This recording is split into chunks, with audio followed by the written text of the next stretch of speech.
نکاح،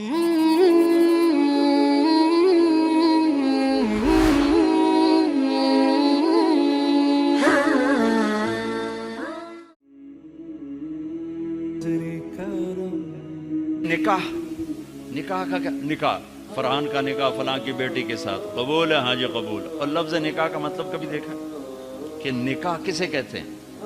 نکاح کی اصل ہے دو چیزوں کا یکجان ہو جانا، دو چیزوں کا یکجان ہونے کو نکاح کہتے ہیں۔ پھر اس کی چار شکلیں بتائی ہیں لغت میں۔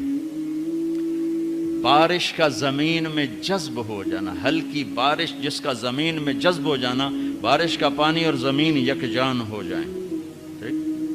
دوسرا مطلب نیند کا آنکھوں پہ چھا کر اسے بند کر کے سلا دینا، نیند اور آنکھ یکجان ہو جائے۔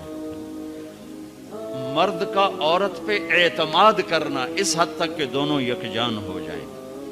درختوں کی شاخوں کا آپس میں مل کر ایک جان ہو کے چھاؤں بنا دینا، یکجان ہو جائیں، اس کو نکاح کہتے ہیں۔ اب لغت اٹھاؤ، کیا خوبصورت لفظ اللہ اس رشتے کے لیے لایا ہے۔ لایا تو قرآن ہے، فانکحوا النکاح من سنتی۔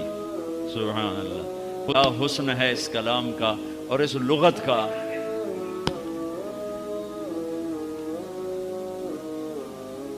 اب ہماری عربی رہ گئی ہے وہ پٹھان کی اردو والی۔ ایک پٹھان مرید ہوا جا کے مرزا مظہر جانے جانا رحمت اللہ علیہ دلی میں، وہ بڑے نفیس بزرگ تھے، تو تھوڑی تھوڑی وہاں رہتے رہتے اردو بھی سیکھ گیا۔ تو وہ بیٹھا تھا تو انہوں نے کہا خان صاحب کو سرائی اٹھا کے لاؤ۔ اس زمانے میں سراہی کے پیندے کو دلی کی زبان میں پیٹ کہتے تھے، پیٹ، پیٹ بھی پیندا بھی ایک چیز۔ تو جب وہ زور سے اٹھا تو حضرت کو خیال آیا کہیں یہ پٹھان آدمی سراہی توڑ نہ دے، تو انہوں نے پیچھے سے کہا خان صاحب پیٹ پکڑ کے اٹھائیو۔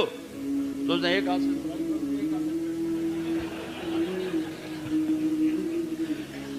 تو ہماری عربی تو پٹھان کی اردو والی، ہمیں قرآن کے حسن کا کیا پتہ یا حبیب کے کلام کی خوبصورتی کا کیا پتہ۔ ہم اس نابینا کی طرح ہیں جو بڑے خوبصورت منظر میں کھڑا ہے پر اسے نظر کچھ نہیں آتا۔ سبحان اللہ، بارش کا زمین میں جذب ہو کے ایک جان ہو جانا، دو زندگیوں کا حسن سلوک سے ایک جان ہو جانا نکاح ہے۔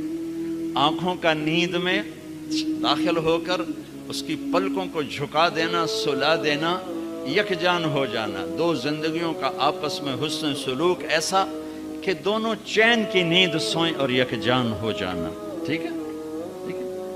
عورت پر مرد کا اعتماد، کتنے لوگ ہیں بیویوں کے روزانہ موبائل چیک کر رہے ہوتے ہیں، کدھر کال کی تھی، کیا میسج آیا تھا، انہیں شریف زادیوں کو برباد کر کے رکھ۔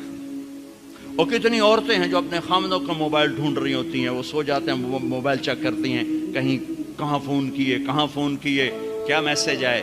اس بد اعتمادی نے کتنے گھر اجاڑ دیے۔ ابھی ایک طلاق ہوئی ہے میری اپنی فیملی میں، ابھی طلاق ہوئی کہ اس کم وقت کو اتنا شک تھا، اتنا شک تھا کہ متقی ترین بچی کو اس نے طلاق دے دی، شک۔ تو نکاح کا تیسرا مطلب ہے اعتماد، اور خاص مرد کا عورت پہ ایسا اعتماد کہ ایک جان ہو جائے۔ شاخوں کا آپس میں یوں جڑ کے ایک چھت بنا دینا کہ وہ یک جان ہو جائیں، دو زندگیوں کا یوں جڑنا کہ ایک جان ہو کے چھت بنے، چھاؤں بنے، اور اس میں اگلی نسل پروان چڑھے اور پیدا ہو۔ شیطان کو کیوں خامند اور بیوی کا جھگڑا سب سے زیادہ پسند ہے کہ چھاؤں ہٹ گئی اور اگلی نسل تباہ ہوگی۔ شیطان روزانہ کچہری لگاتا ہے، پوچھتا ہے آج کیا کیا، کوئی کچھ کہتا ہے، کوئی کچھ کہتا ہے، سب کو ٹھنڈا جواب دیتا ہے، ٹھیک ٹھیک۔ ایک شیطان کھڑے ہو کر کہتا ہے حضور میں نے میاں بیوی کو لڑایا، تو کم وقت اپنی ایسی یوں اچھلتا ہے، تو ہے جو کر کے آیا ہے، آجا۔ اس کو گلے لگاتا ہے، اس کو اپنے پاس بٹھاتا ہے، کہتا ہے یہ ہے وہ کام۔ کیوں؟